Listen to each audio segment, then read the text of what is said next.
নিজেকে হারাতে শিখেছি। একসময় মানুষকে বোঝাতে চেয়েছিলাম আমি কেমন অনুভব করি, কতটা কষ্ট জমে আছে বুকের ভেতর। কিন্তু এখন আর বলি না, কারণ বুঝেছি সবাই শুনতে আসে, কেউ বোঝার জন্য আর আসে না।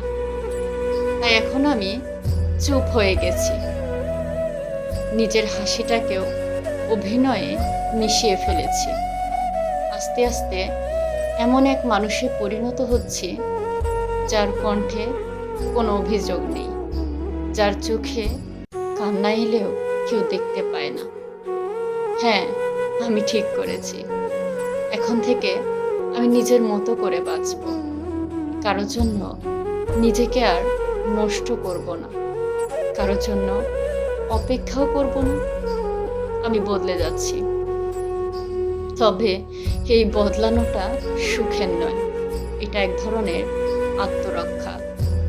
কারণ এই পৃথিবীতে এখন ভালোবাসার থেকেও স্বার্থ অনেক বেশি মূল্যায়ন। মানুষ যতটা কাছে আসে তার চেয়ে দ্রুত দূরে সরে যায়।